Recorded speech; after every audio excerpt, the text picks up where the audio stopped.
정청래 당대표의 속개 선언으로 더불어민주당 제291차 최고위원회의를 개회하시겠습니다. 속개입니다. 속개. 최고위원회를 속개하겠습니다. 네, 먼저 정청래 당대표의 모두 발언이 있겠습니다. 오늘은 대결과 반목의 고리를 끊고 한반도 평화와 번영의 미래로 나아가기로 약속한 6.15 남북 공동선언 26주년입니다. 6.15 공동선언은 우리가 결코 잊지 말아야 할 희망의 이정표가 되어주었습니다. 매년 이맘때가 되면 민족의 미래를 위해 한반도 평화의 초석을 놓아주셨던 김대중 대통령의 담대한 지혜를 다시금 깊이 되새깁니다. 평화를 위한 길은 따로 없습니다. 평화가 곧 길입니다. 평화가 흔들리면 경제가 흔들리고 평화가 흔들리면 대한민국이 흔들립니다. 한반도 평화를 지키는 것이야말로 국민의 안전과 생명을 구하는 길이며 대한민국의 밝은 미래를 여는 가장 확실한 열쇠입니다. 이것이 바로 6.15 남북 공동선언이 우리에게 남긴 숭고한 정신입니다. 이재명 정부는 6.15 남북 공동선언의 정신을 계승해 한반도 평화의 길을 당당히 열어가고 있습니다. 대북 전단과 확성기 방송이 중단되며 긴장감이 감돌던 접경 지역은 평화로운 일상을 되찾았습니다. 이번에 강원도에서 크게 승리했는데요. 매우 놀라운 사실은 강릉에서 최초로 민주당 시장이 나온 것도 굉장히 의미가 큽니다. 또한 휴전선 접경 지역 화천, 인제, 양구, 고성, 양양 등에서 민주당 후보가 승리했다는 것, 그리고 강원도에서 18개 기초단체장 중에서 11대 7로 민주당이 승리한 것은 이런 한반도 평화 정착에 대한 강원도민들의 응답이 아닌가 그런 생각을 했습니다. 우리 경제를 짓눌러온 코리아 디스카운트가 서서히 해소되며 코스피 8천 시대도 열렸습니다. 평화가 어떻게 국민의 삶을 바꾸는지 이재명 정부가 증명해 보이고 있습니다. 특히 이재명 대통령께서는 외교를 통해 평화를 적극적으로 실천하고 계십니다. 어제 바티칸 성 바오로 대성당 특별미사에서도 대한민국이 평화와 연대의 가치를 굳건히 지켜나가겠다는 의지를 분명히 밝히셨습니다. 앞으로도 민주당은 이재명 정부와 함께 더욱 굳건한 한반도 평화 시대를 열기 위해 매진하겠습니다. 민주당은 한반도에 상생의 봄이 꽃필 수 있도록 한반도 평화 정착을 위한 정부의 노력을 든든히 뒷받침하겠습니다. 미국과 이란과의 전쟁이 106일 만에 끝났습니다. 미국과 이란이 종전 합의문에 19일 서명한다고 발표되었습니다. 트럼프는 호르무즈 해협을 전면 개방하고 봉쇄를 해제한다고 발표했고 이란은 카타르 중재로 합의했다며 모든 분쟁을 종식한다고 발표했습니다. 매우 좋은 일입니다. 전 세계를 공포와 불안으로 떨게 했던 미국, 이란과의 전쟁이 끝났기 때문에 정치, 경제 등 국제관계가 정상화의 길로 접어들기를 기대합니다. 정말 다행이고 잘된 일입니다. 고육과 위기 등이 진정되고 세계 평화가 정착되기를 기대합니다. 우리나라 경제에도 긍정적인 효과를 기대합니다. 평화가 곧 경제입니다. 우리나라의 지정학적 요건과 대외 경제 의존성에 비추어 기쁜 소식이 아닐 수 없습니다. 미국, 이란 간의 전쟁 종식을 환영합니다. 제가 회의 들어오기 전에 보니까 트럼프 대통령이 김정일과의 회담했던 산책하는 장면을 올렸습니다. 어제 이재명 대통령께서 이탈리아 성 바오로 성당에서 특별 미사를 했습니다. 바라옵건대 교황께서 한반도 평화를 위해서 큰 역할을 해 주실 것으로 또 그렇게 해 주셨으면 하는 바람을 가져봅니다. 또한 트럼프 대통령이 이란과의 종전 선언 직후에 푸틴과 1시간 정도 전화를 했답니다. 그리고 러우 전쟁에 대한 종전 문제도 깊은 관심을 갖고 있는 것 같습니다. 그리고 곧바로 올린 것이 김정은 국무위원장과의 산책하는 사진이었습니다. 위기 뒤에 기회가 온다고 한반도 평화정착에 이런 국제적인 흐름이 크게 선한 영향력으로 작동되기를 진심으로 바랍니다. 자신의 권력을 유지하기 위해 평화를 훼손하고 국민을 위협한 세력이 있습니다. 내란 수계 윤석열과 내란 세력입니다. 지난주 법원은 북한의 도발을 유도하기 위해 평양 무인기 침투를 지시한 윤석열에게 징역 30년을 선고했습니다. 대한민국 군사상 이익을 해하고 적을 이롭게 한 일반 이적죄, 즉 중대한 외환죄를 저질렀다고 판결한 것입니다. 전직 대통령이 외환죄 유죄를 전직 대통령이 이런 일반 이적죄로 이런 중형을 선고받은 것이 참으로 개탄스러운 일입니다. 저는 개인적으로 외환 유치죄로 선고받았으면 좋겠다는 그런 희망이 있었는데 이것은 적과의 통모 관계가 입증이 돼야 되기 때문에 외환 유치죄로는 처벌받지 못한 것 같습니다. 대한민국 역사에 씻을 수 없는 치욕이자 오점입니다. 법원은 판결문에서 무인기 침투 작전이 비상계엄 국면을 만들기 위한 추악한 목적이었다고 꼬집었습니다. 또한 국가안보라는 정당한 목적을 위해 권한을 쓸 것이라 믿었던 국민의 믿음을 배신했다고도 엄중히 꾸짖었습니다. 이런 일이 다시는 있어서는 안 되겠습니다. 그리고 불법 비상계엄과 내란은 꿈도 꿀 수 없을 정도로 우리가 헌법에 못 박아놓자는 것이 한번 좌절됐습니다. 그런 면에서도 대한민국의 국가 안위를 위해서라도 이 불법 비상계엄을 할 수 없을 정도의 개헌이 필요하지 않은가 다시 한번 말씀드립니다. 지금 선거관리위원회는 국민의 매서운 비판 앞에 자성하며 모든 언행에 극도로 유의해야 합니다. 도대체 선관위가 하는 일이 무엇이냐는 국민의 질타가 쏟아지고 있는 이유를 선관위 스스로 깊이 되새겨야 할 것입니다. 그런데 국민들이 주권 침해를 분노하는 상황에서 선관위 청사 안에서는 골프 연습을 하는 등 기강회의가 극에 달했습니다. 국민이 선관위에 실망하고 분노하는 것은 모두 선관위가 자초한 일입니다. 대한민국 민주주의 역사 앞에 고개 숙여 사죄해야 할 매우 중대하고 엄중한 사안입니다. 이번 사태는 인적 쇄신이나 몇 명의 사태로 봉합될 일이 결코 아닙니다. 더불어민주당은 오직 주권자의 권익을 보호한다는 전향적인 자세로 이번 참정권 침해 문제를 해결하고 선거제도 개혁을 완수하는 데 앞장서겠습니다. 다만 이 엄중한 국면을 정치적 목적으로 악용하려는 움직임에 대해서는 우려를 표하지 않을 수가 없습니다. 본인의 존재 가치를 증명하기 위해 부정선거라는 음모론을 제기하는 것은 사실도 아니고 민주주의에 도움이 되지도 않습니다. 또한 선관위는 헌법상 독립기구입니다. 이를 특정 세력이나 대통령과 무리하게 연결해 정쟁의 도구로 삼는 것 역시 바람직하지 않습니다.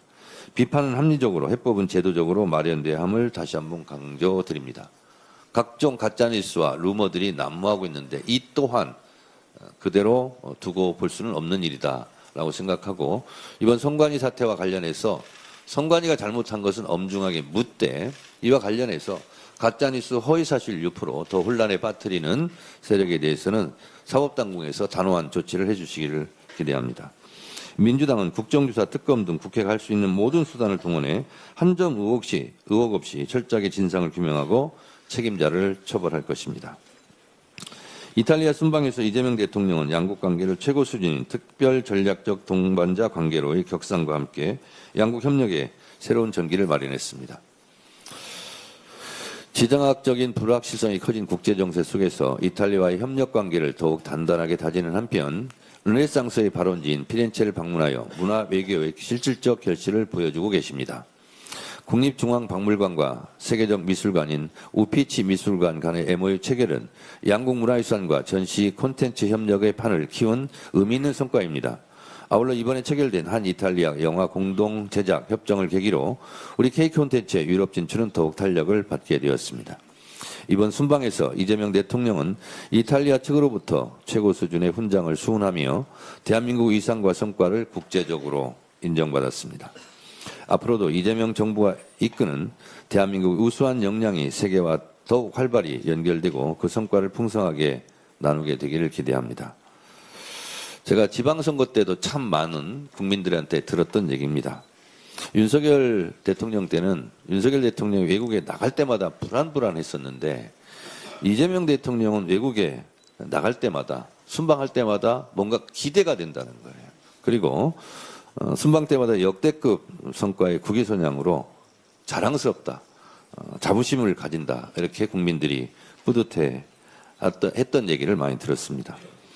이재명 대통령의 외교 역량으로 이재명 대통령은 월드 클래스의 세계적인 지도자로 자리매김하고 있습니다. 국민의 한 사람으로 자랑스럽습니다. 수출로 먹고 사는 우리나라의 경제 구조상 그 어느 나라보다 외교 역량이 중요합니다. 중동 전쟁도 종식되고 있기 때문에 한국 외교 역량과 한반도 평화 정착으로 한국 경제 성장에 큰 계기가 도래하기를 기대합니다. 더불어민주당은 이런 중동 전쟁 종식에 따른 한반도 평화 정착과 대한민국 경제 발전에 대한 대책을 논의하는 회의를 조만간 개최하도록 하겠습니다. 감사합니다. 다음으로 한병도 원내대표의 발언이 있겠습니다. 민주당은 이번 주 본회의를 열어 투표용지 부족 사태 국정조사 계획서를 처리하고 국조특위를 즉각 가동하겠습니다. 투표용지 부족으로 인한 국민 참정권 침해는 절대 용납할 수도 이해할 수도 없는 참사입니다. 투표용지 인쇄 수량 산정 구실부터 추가 투표지 불출 지연, 투표 중지, 그 과정에서 행정 전반의 공백까지 선거 사무 전반에 문제가 발견됐습니다. 민주당은 국민 여러분의 분노와 공분을 받들어 진상을 명명백백히 규명하고 책임자 처벌과 재발 방지 대책 마련에 시급히 나서겠습니다.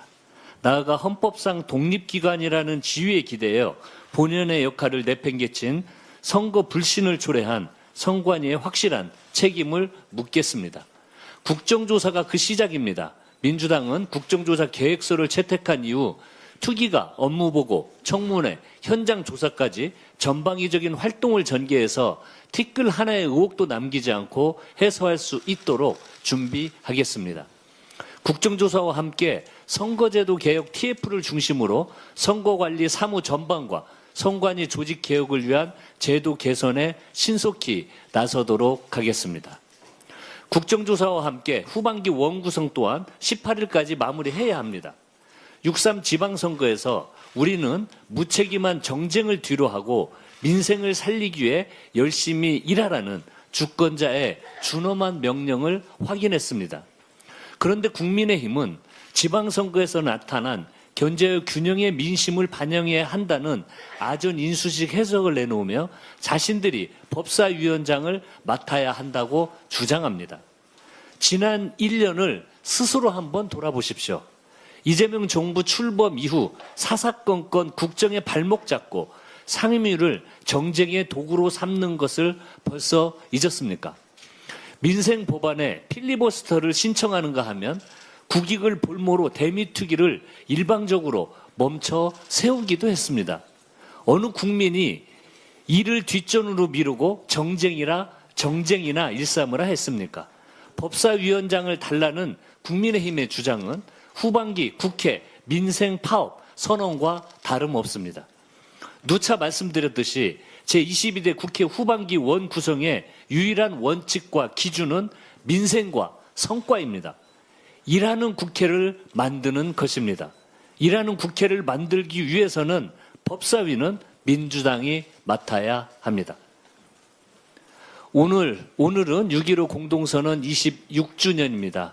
26년 전 통일이 눈앞으로 성큼 다가온 듯 했지만 한 세대가 지난 지금도 여전히 남북의 거리는 멀기만 합니다. 국제 정세는 분열과 갈등 속에 국익을 위해 뭉치고 흩어짐이 빠르게 이루어지고 있습니다. 이럴 때일수록 고 김대중 전 대통령님의 평화통일을 향한 노력이 더욱 그립고 소중해집니다. 김대중 정신을 계승하는 정부로서 유럽 순방에 나선 이재명 대통령님은 교황과 만남에서 평화와 연대의 메시지를 전했습니다. 이재명 정부의 한반도 평화를 위한 일관된 노력이 빛을 발할 수 있도록 민주당은 26년 전과 같이 힘껏 뒷받침하겠습니다. 이상입니다.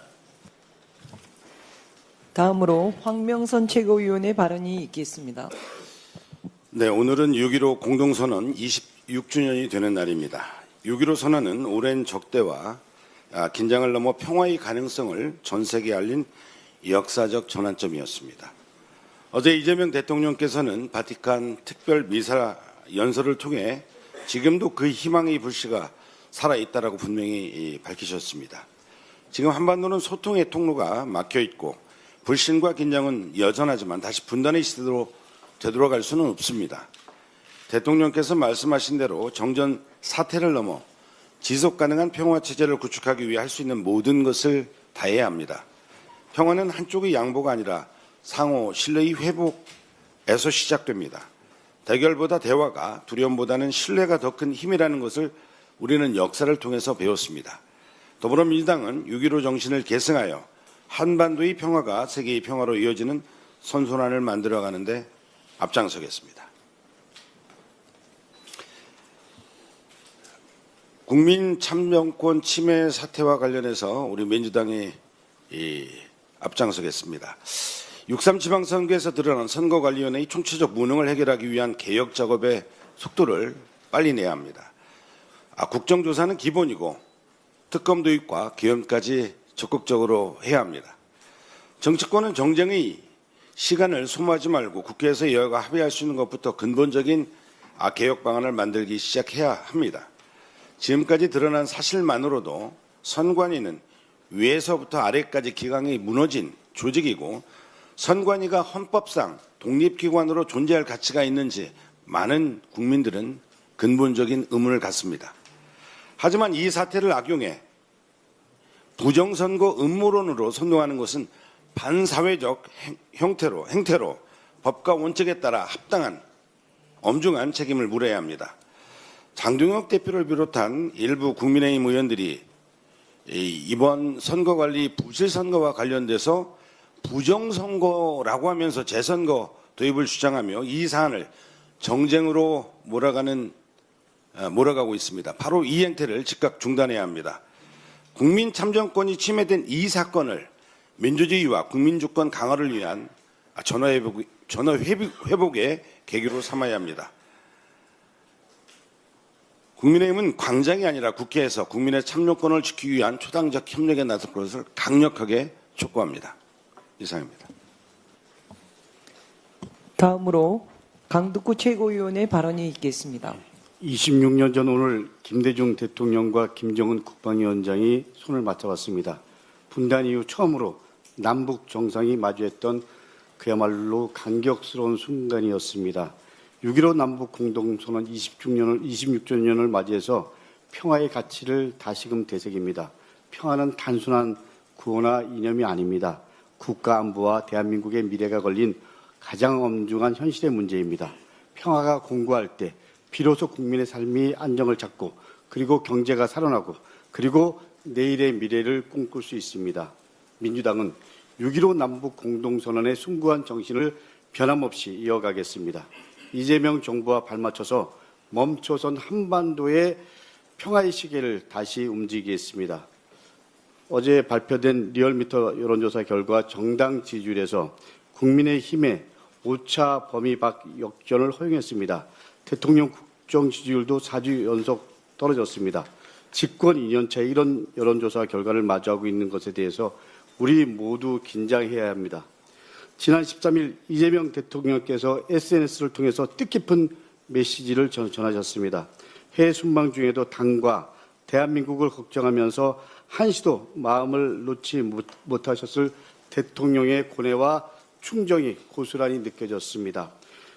여당의 열정은 우리 진영이 아니라 국민 전체를 향해야 한다.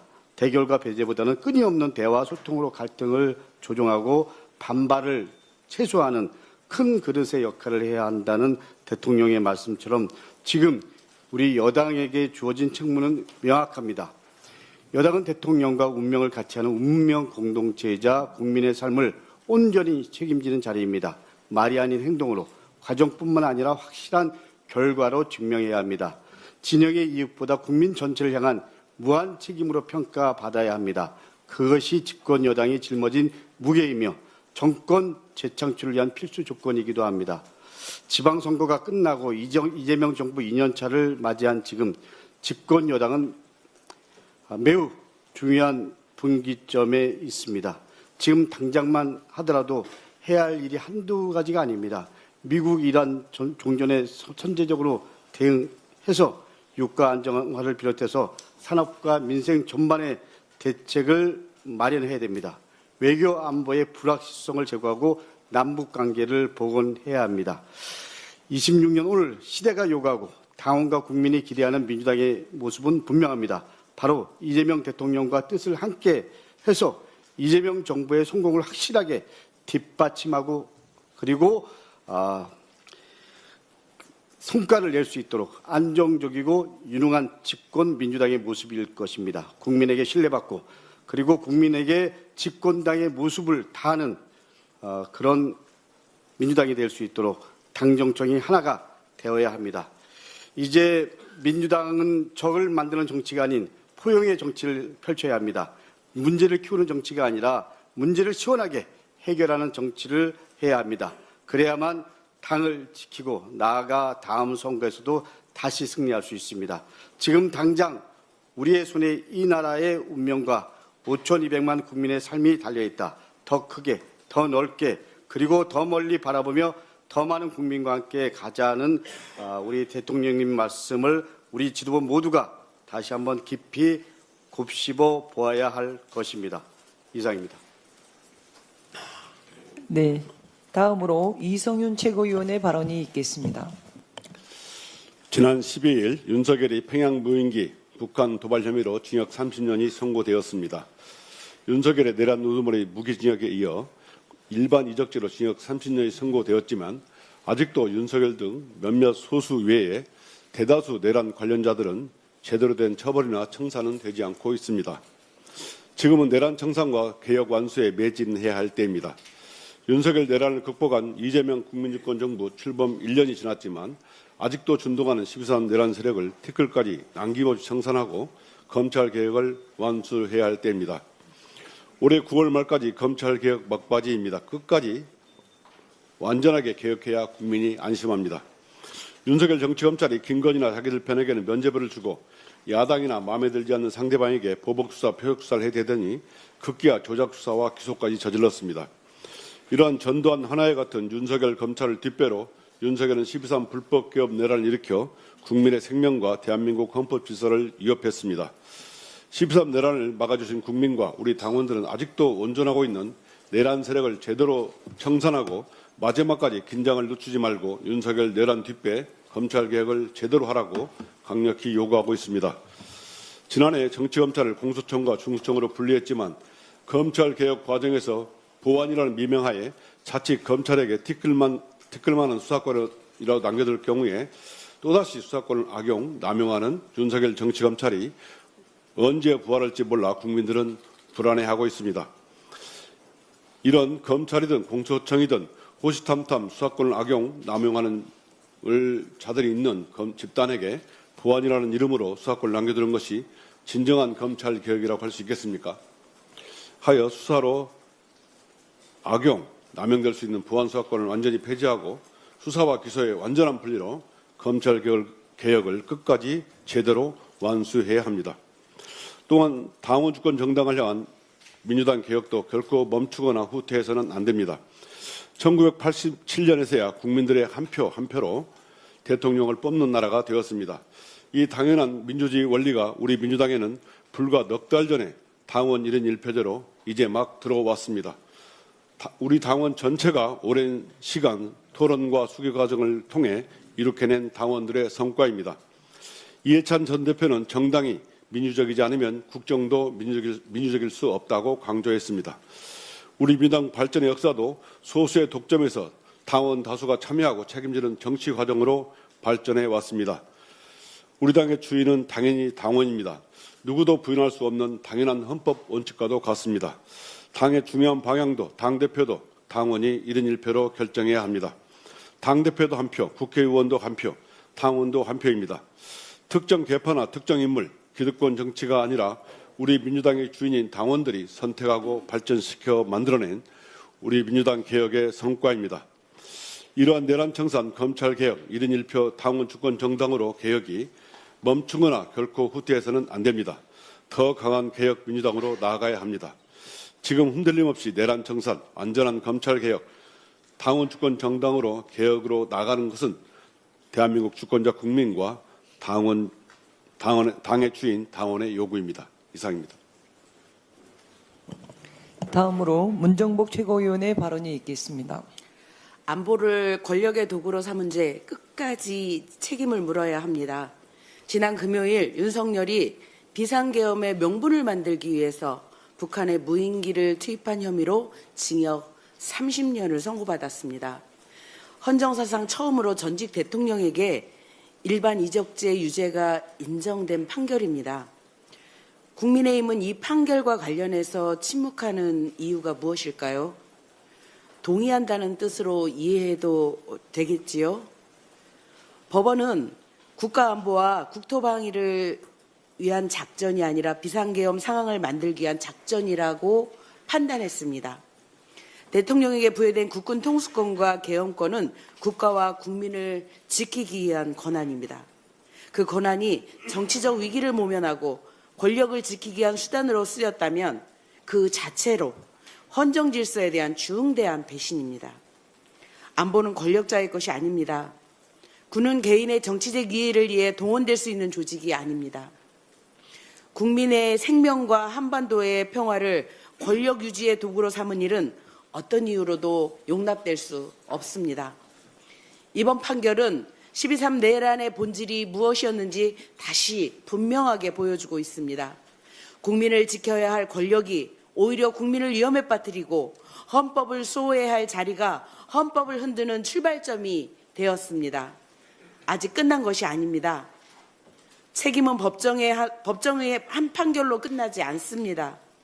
다시는 어떤 권력도 안보를 사유화하고 군을 정치의 도구로 삼지 못하도록 제도적 장치도 단단히 세워야 합니다. 더불어민주당은 헌정 질서를 무너뜨린 책임을 끝까지 묻겠습니다. 국민의 안전과 평화, 대한민국의 민주주의를 지키는 일에 한치의 흔들림도 없이 가겠습니다. 이상입니다. 다음으로 박지원 최고위원의 발언이 있겠습니다. 투표용지 부족 사태로 국민들의 참정권이 침해받았습니다. 올림픽공원 개표소 앞에서 열 하루째 이어지는 봉쇄 시위를 보면서 참담한 마음입니다. 국민들의 분노는 선관위의 부실한 선거 관리에서 비롯된 것입니다. 이 분노를 정치권에서는 정직하게 받아들여야 합니다. 민주당은 입장이 분명합니다. 철저한 진상규명, 선관위의 전면 혁신, 그리고 국민 신뢰 회복입니다. 투표용지의 인쇄와 배정, 수급관리, 현장 대응, 보고 체계, 어디에서 문제가 생겼는지 국민 앞에 낱낱이 밝혀야 합니다. 위법과 직무유기가 확인되면 지위 고하를 막론하고 엄정한 책임을 물어야 합니다. 그런데 이 중대사안을 정략적으로 악용하려는 움직임도 있습니다. 국민의힘 장동혁 대표는 특별법을 통한 전국 단위 재선거를 거론하고 있습니다. 지난 지방선거에서 참패해서 자신이 처한 정치적인 위기를 빠져나가려는 무책임한 주장입니다. 선거에 문제가 있었으면 법이 정한 절차로 다투면 됩니다. 공직선거법은 선거 결과에 영향을 미쳤다고 인정되는 경우에 한해서 선거의 전부 또는 일부 무효를 결정하도록 정하고 있습니다. 개별 선거구의 문제는 소청과 소송을 통해 법원이 판단할 일입니다. 특별법을 만들어서 이미 치러진 선거 전체를 일괄 무효화하고 전국 재선거를 하자는 주장은 헌법적으로도 용납되기 어렵습니다. 우리 헌법 13조 2항은 소급 입법에 의한 참정권 제한을 금지하고 있는데요. 그 참정권에는 국민들의 선거권뿐만 아니라 후보자의 피선거권, 당선인의 공무담임권도 포함되기 때문입니다. 법률가 출신 정치인이라면 누구보다 헌법과 법률이 정한 절차를 존중해야 합니다. 재선거를 해서 결과가 또 마음에 들지 않으면 그때 또다시 어떤 음모론을 들고 나오시렵니까? 국민들께서는 선관위의 부실을 바로잡으라는 것이지 헌법 질서를 흔드는 정치를 보자는 것이 아닙니다. 위헌적인 선동으로 국민 불안을 키우지 마십시오. 위기는 정직하게 대면할 때 극복할 수 있습니다. 민주당은 국정조사와 제도 개혁을 통해서 무너진 선거 행정을 바로 세울 것입니다. 투표용지 수급관리, 현장 대응 매뉴얼, 선관위에 대한 내부 통제와 외부 감시 체계까지 전면적으로 손보겠습니다. 음모론이 아니라 진실을, 정쟁이 아니라 개혁을, 갈등이 아니라 국민 신뢰 회복을 위해 매진하겠습니다. 이상입니다. 끝으로 박규환 최고위원의 발언이 있겠습니다. 제22대 국회의 시간이 이제 절반도 남지 않았습니다. 갈 길은 멀고 할 일은 많은데 정말이지 시간은 짧습니다. 국민의 참정권을 구현하기 위한 헌법적 책무를 제대로 이행하기는커녕 첨단 대한민국, 모범적 민주국가 대한민국이라는 명성을 한순간에 깡그리 망가뜨린 선거관리위원회에 대한 국민적 분노에 국회가 신속하게 응답해야 합니다. 역대급 부실 선거에 대한 원인을 규명하고 책임자를 문책하고 선거관리체계 전반을 개혁함으로써 국민 참정권 실현에 한치의 오차도 허용하지 않도록 다시는 부정선거 운운하는 가짜뉴스가 설 자리를 없애야 할 것입니다. 이재명 대통령의 유럽 선방 외교 성과에 대한 후속 입법 지원도 착수해야 합니다. 반도체 호황과 수출 정대의 온기를 골목 상권과 소상공인 등 국민 모두의 삶으로 확산시키고 시대적 과제인 AI 대전환을 현실로 구현할 수 있도록 민생경제, AI 국가 전략을 입법으로 시급히 뒷받침해야 합니다. 무엇보다 10월 2일 공소청과 중대범죄수사청이 차질 없이 출범할 수 있도록 아울러 검찰권 오남용의 흑역사를 다시는 되풀이하지 말아야 한다는 국민의 의지를 반영하여 한시라도 빨리 수사권 문제를 매듭지어야 합니다. 수사와 기소의 분리라는 원칙이 확고하게 구현될 수 있도록 다시는 수사를 빌미로 검사들이 정치에 개입하거나 인권을 유린하지 못하도록 더 이상 이재명 대통령 같은 억울한 피해자가 나오지 않도록 공소청이 어떠한 명목의 수사권도 가지지 않는 순수 기소기관으로 자리 잡도록 형사소송법 개정 작업도 마무리해야 합니다. 이런 일들을 완수하려면 이재명 대통령께서도 말씀하셨듯이 우리 집권여당 민주당의 열정이 우리 진영이 아니라 국민 전체를 향해야 합니다. 대의에 대한 열정이 아니라 사익이 앞서면 곤란합니다. 결과는 나 몰라라 하며 대결과 배제, 편가르기에 몰두하는 일도 없어야 합니다. 국민이 부여한 막중한 지위와 권한에 대한 책임의식, 책임윤리가 그 어느 때보다도 요구되는 시점입니다. 당은 당의 일에, 내각은 내각이 할 일에 충실해야 합니다. 대통령께서는 국익을 위해 전쟁 같은 국제 외교 무대에서 죽을 힘을 다해 일하고 계십니다. 국무총리를 필두로 모든 국무위원과 공직자들은 복무기강을 바로 세우고 각자의 소임에서 한치의 흐트러짐도 있어서는 안 될 것입니다. 우리 당 소속 국회의원 당직자들 또한 당원의 주권 의지를 관철하고 대통령과 정부를 제대로 뒷받침하기 위해 당 대표를 중심으로 합심 단결하여 일해 주실 것을 간곡히 요청합니다. 지금 당장 우리의 손에, 우리 민주당의 손에 이 나라의 운명과 5,200만 국민의 삶이 달려 있습니다. 정말이지 지금은 일해야 할 때입니다. 대통령님 말씀대로 더 크게, 더 넓게, 더 멀리 보며 더 많은 국민과 함께 앞으로 전진하는 민주당이 되어야겠습니다. 고맙습니다. 이상 발언을 모두 마치고 네, 요즘 한병도 원내대표께서 정말 여러 가지 일 열심히 잘 하고 계신데요. 특히 더 힘든 시기를 맞이하는 것 같습니다. 의원님들 상임위 배치 문제 때문에 굉장히 고생을 많이 하시고 계십니다. 그래서 공개적으로 제가 좀 부탁을 드릴까 합니다. 제 상임위는 아니고요. 아무래도 초선 같은 경우는 자기의 전문적 영역을 가지고 이제 국회에 진출하지 않습니까? 그래서 첫 상임위가 굉장히 중요합니다. 그래서 될 수 있으면 초선이 먼저다라는 생각으로 초선들이 원하는 상임위를 우선 배려를 하셔서 배치를 하고 다선은 좀 양보하는 그런 전통을 좀 세워주십사 부탁드립니다. 참고로 제가 21대 국회, 22대 국회 이제 이번에 7년째인데요. 저는 상임위가 이번에 7번째입니다. 1년에 한 번씩 바꿨습니다.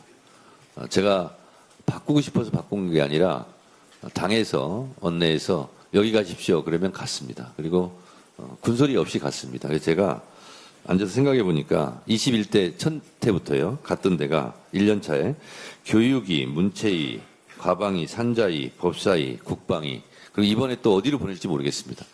저는 그냥 가라는 대로 가겠습니다. 그리고 특히 이번에 재보궐선거로 새로 입성한 우리 박지원 의원 등을 비롯한 분들께서는 아마 지역에서 요구사항이 있습니다. 여기 갔으면 좋겠다. 그래서 우리 박지원 최고 같은 경우 선거 과정 속에서 이원택 도지사 당선인이 농해 수위를 했는데 거기 안 가고 다른 데 가는 거 아니냐 이렇게 또 많은 민원을 받았다는 거예요. 그래서 특히 이번에 새로 입성한 초선 의원, 재보궐선거로 입성한 의원들이나 또 초선 의원들 같은 경우는 상임위 문제로 굉장히 좀 어려움을 겪는 경우도 많이 있는 것 같습니다. 그래서 원내대표께서 어렵겠지만 초선을 좀 먼저 배려하는 그런 상임위 배치를 하고 다선들은 또 경험도 많으니까 그런 역량이 충분히 있습니다. 그래서 그렇게 배려를 해 주십사 당대표로서 초선 의원들을 대표해서 제가 공개 부탁을 드립니다. 그렇게 해 주시겠습니까? 네, 대표님 말씀 취지 잘 반영해서요. 네, 그렇게 하도록 하겠습니다. 네, 고맙습니다. 네, 이상으로 회의를 마치겠습니다.